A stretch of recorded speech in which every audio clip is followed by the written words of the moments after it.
Chapter is our state governments. So इस chapter में हम लोग पढ़ेंगे कि स्टेट कैसे रूल किया जाता है, स्टेट में पार्लियामेंट का क्या सिस्टम है, ये सब चीज़ के बारे में पढ़ेंगे। So India is the 7th largest nation of the world, extending over 3.28 million square kilometre. 7th largest country है वर्ल्ड का।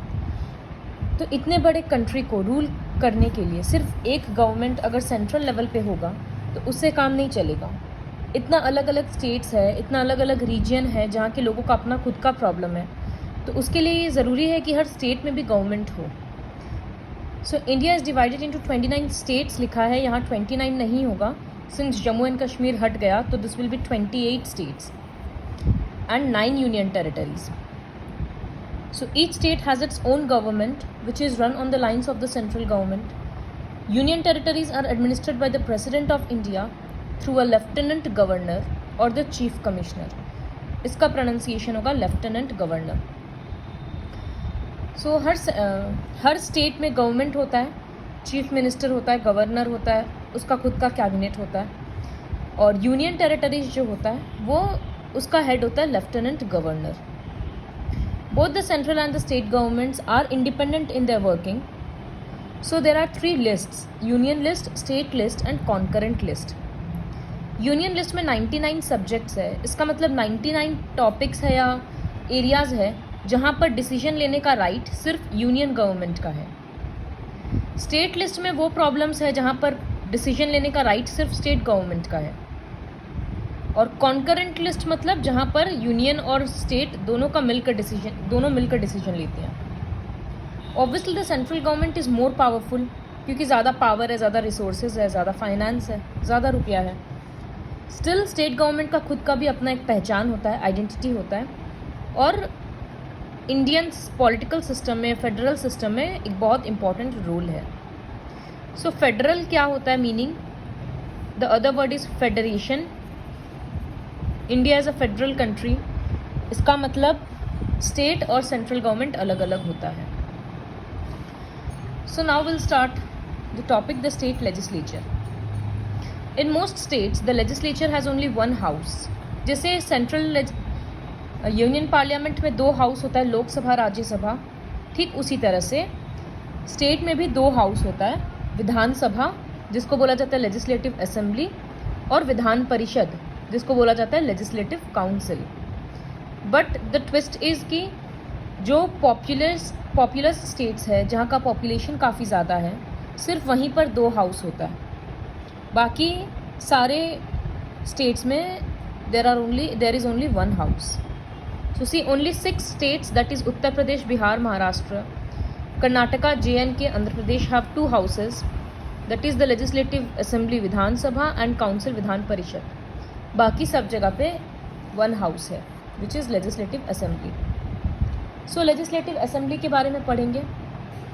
मिनिमम स्ट्रेंथ इस हाउस का 60 होता है, लेकिन जहाँ पर पॉपुलेशन ज़्यादा है वहाँ पर और भी होता है, मैक्सिमम 500 हो सकता है. डायरेक्ट इलेक्शन के थ्रू चूज़ किया जाते हैं इसके मेंबर्स. मिनिमम एज होना चाहिए मेंबर का 25 ईयर्स.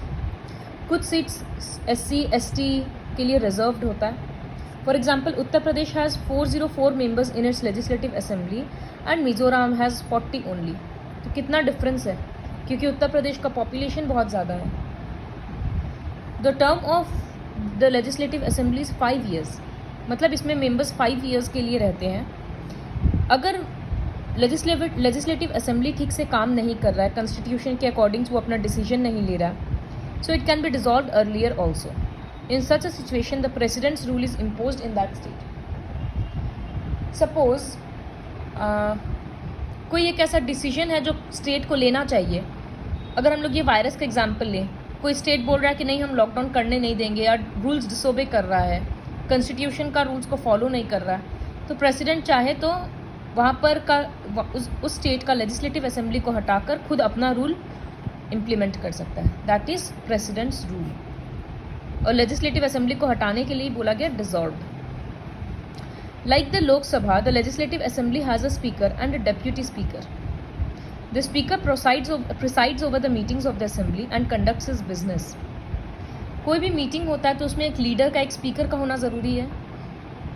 तो वही होता है लेजिस्लेटिव असेंबली का स्पीकर। इसी तरह से लोकसभा में भी स्पीकर होता है और राज्यसभा में भी स्पीकर होता है। फिर स्पीकर के एब्सेंस में जो पोस्ट देखता है वो होता है deputy speaker. Legislature consisting of only one house, जहाँ सिर्फ विधान सभा होता है, मतलब लेजिस्लेटिव असेंबली, उसको बोलते हैं यूनिकैमरल लेजिस्लेचर। और जहाँ पर दोनों हाउसेज होता है उसको बोला जाता है bicameral legislature. So you'll have to learn the definitions. Now the second is Vidhan Parishad, also known as legislative council. तो इसका भी फीचर्स लर्न करना होगा। This is a permanent house which can not be dissolve. जैसे विधान सभा dissolve किया जा सकता था अगर वो कॉन्स्टिट्यूशन के अकॉर्डिंग काम नहीं कर रहा है तो, लेकिन इसको डिजॉल्व नहीं कर सकते। The term of its members is 6 years। 6 साल के लिए मेंबरशिप रहता है, लेकिन हर 1/3 मेंबर को एवरी 2 years में रिटायर कर दिया जाता है। इसका मतलब suppose there are 6 members, okay, A, B, C, D, E and F। 1/3 member मतलब 1/3 into 6 मतलब हर 2 मेंबर को हर 2 साल में रिटायर कर दिया जाएगा। तो सपोज ये दोनों मेंबर हट गए, बदले में 2 नया मेंबर आ गया, G और H। फिर 2 साल के बाद ये दोनों मेंबर हट गए और 2 नया मेंबर आ जाएगा। तो at any given point of time members तो 6 ही है, लेकिन हर 2-2 साल में 1/3 मेंबर को हटा दिया जाता है। जो मेंबर को हटा रहे हैं इसका मतलब वो लोग पहले से हैं, उनका 6 years का टर्म कंप्लीट हो गया है। तो ये रूल है, 1/3 of its member retires after every 2 years and they are replaced by newly elected members. Vidhan Parishad elects its chairperson and deputy chairperson from among its members। जिस तरह से विधान सभा के लिए स्पीकर और डेप्यूटी स्पीकर होता है, विधान परिषद के लिए चेयरपर्सन और डेप्यूटी चेयरपर्सन होता है। Minimum numbers in a legislative council is 40। उसमें मिनिमम था 60, इसमें है 40। ये डिफरेंस लर्न करना होगा। And it cannot exceed 1/3 of the total membership of the assembly of that state. The minimum age to be a member of the council is 30 years. So you will have to learn the difference between Vidhan Sabha and Vidhan Parishad. Now next, what are the various functions of state legislature? ये जो state legislature था, विधान सभा, विधान परिषद, ये मिलकर काम क्या करता है? So it makes laws for the state of the state on the subjects mentioned in the state list and the concurrent list. State list में जो भी टॉपिक्स है और कॉन्करेंट लिस्ट में जो भी टॉपिक है उसके बारे में डिसीजन लेता है स्टेट लेजिस्लेचर। वो स्टेट का एनुअल बजट पास करता है कि स्टेट में किस चीज़ के ऊपर कितना रुपया स्पेंड करना है, एजुकेशन में, डेवलपमेंट में, ट्रांसपोर्टेशन में, हेल्थ केयर में कितना रुपया किस फील्ड में एक्सपेंड करना है। It keeps a check on the council of ministers of the state. The money bill can only be introduced in the legislative assembly. When a bill is passed by the state legislature, it is sent to the governor for consent. ये सब कुछ है ना centre के जैसे ही होता है।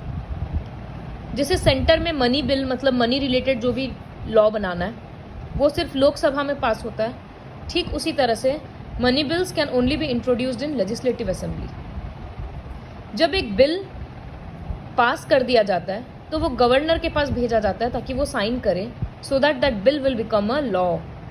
ठीक उसी तरह से जैसे एक बिल प्रेसिडेंट के पास भेजा जाता है कि वो साइन करे तो लॉ बन जाएगा। तो वो सब चीज़ सेंट्रल लेवल पे था, ये सब स्टेट लेवल पे है। The elected members of legislative assembly, जिसको MLA बोलते हैं, मेंबर्स ऑफ लेजिस्लेटिव असेंबलीज।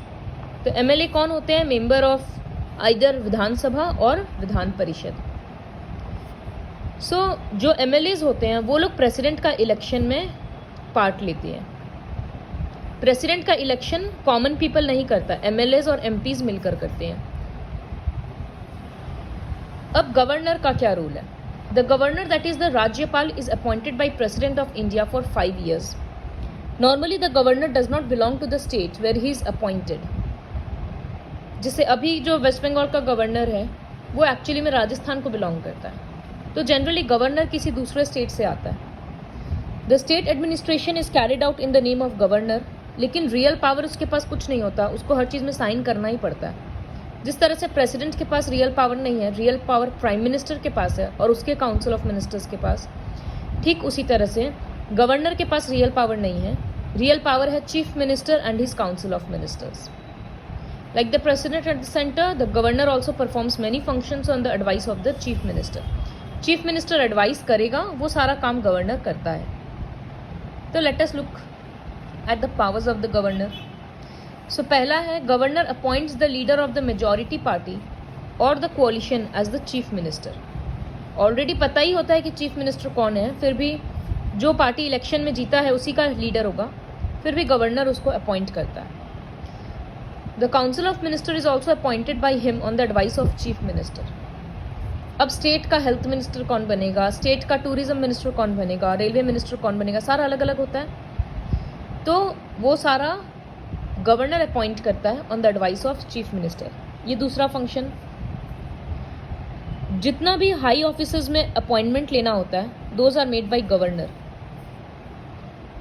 वो लेजिस्लेटिव असेंबली को एड्रेस कर सकता है, समन कर सकता है, मतलब मीटिंग बुलवा सकता है, और लेजिस्लेटिव असेंबली को डिसॉल्व भी कर सकता है। हर बिल पास होने के बाद एक लॉ तभी बनेगा जब वो गवर्नर का उसमें कंसेंट रहेगा, साइन रहेगा। Like the President of India, the governor can also issue an ordinance when the state legislature is not in session. The governor can reduce or pardon the punishment awarded to a criminal under the state rules. मतलब किसी criminal को punishment मिला है, वो अगर governor से appeal करेगा तो वो पनिशमेंट को रिड्यूस किया जा सकता है। The governor also has some discretionary powers which he or she can exercise on his or her own without the advice of chief minister and council of minister. जैसे he can recommend the president for imposing president's rule in a state. The Union Territories of Andaman and Nicobar, Delhi and Puducherry have lieutenant governor. Chandigarh, Dadra and Nagar Haveli, Daman and Diu and Lakshadweep have administrators. So हर जगह पे governor नहीं होता है। जो union territories होते हैं उसमें lieutenant governor होता है, और जो बहुत छोटा है उसमें लेफ्टिनेंट गवर्नर नहीं, एडमिनिस्ट्रेटर होता है। The chief minister and his council of ministers का क्या काम है? सो चीफ मिनिस्टर का बहुत इंपॉर्टेंट रोल है। He acts as a link between governor and chief council of ministers. Governor को हर बात पे डिसीजन समझाना या देना वो चीफ मिनिस्टर करता है, और चीफ मिनिस्टर किससे कंसल्ट करता है? काउंसिल ऑफ मिनिस्टर्स पे। तो ये दोनों के बीच में एक लिंक के जैसा काम करता है। बहुत सारा फंक्शंस हैं, जैसे administers and maintains law and order in the state. जो भी डिसीजन लेजिस्लेटिव असेंबली में लिया जाता है as well as the union minister, तो वो सब काउंसिल ऑफ मिनिस्टर्स ही लेते हैं। स्टेट एक्टिविटीज़ के लिए जो भी पॉलिसी वगैरह बनाना होता है वो फॉर्मुलेट करना, गवर्नर को एडवाइस देना, makes laws with the help of state legislature based on state list and concurrent list. Now union territories. So union territories directly union government के अंडर में आता है। जैसे स्टेट गवर्नमेंट, हर एक स्टेट का अपना अपना गवर्नमेंट होता है, लेकिन यूनियन टेरिटरीज यूनियन गवर्नमेंट ही रूल करता है with the help of lieutenant governor. तो यहाँ पर 7 यूनियन टेरिटरीज है। इसमें जम्मू एक ऐड हो जाएगा और नंबर 9 में लद्दाख ऐड हो जाएगा। Each such areas are small in size and population with the exception of Delhi, the capital of India. It is now called National Capital Territory of Delhi, NCT Delhi. Its spatial status, it enjoys a spatial status unlike other union territories where the administration is under a lieutenant governor or a chief commissioner. जैसे हम बताएं कि सारे union territories में lieutenant governor है या फिर chief commissioner rule करता है, लेकिन दिल्ली को स्पेशल स्टेटस मिला हुआ है क्योंकि वहाँ पर चीफ मिनिस्टर और उसका काउंसिल ऑफ मिनिस्टर्स भी है। तो ये दिल्ली का स्पेशल स्टेटस है। India is a federation with strong centre. So I have told you India is a federation because यहाँ पर स्टेट गवर्नमेंट और सेंट्रल गवर्नमेंट अलग अलग है, बट है विद अ स्ट्रॉन्ग सेंटर, क्योंकि अल्टीमेटली यूनियन गवर्नमेंट या सेंट्रल गवर्नमेंट ज़्यादा पावरफुल होता है। तो सेंट्रल गवर्नमेंट होता है पूरे नेशन के लिए, स्टेट गवर्नमेंट होता है सिर्फ स्टेट्स के लिए, फिर डिस्ट्रिक्ट एडमिनिस्ट्रेशन हर डिस्ट्रिक्ट को रूल करने के लिए, फिर विलेज एडमिनिस्ट्रेशन होता है और उसमें होता है panchayat. So this is all about the chapter our state governments.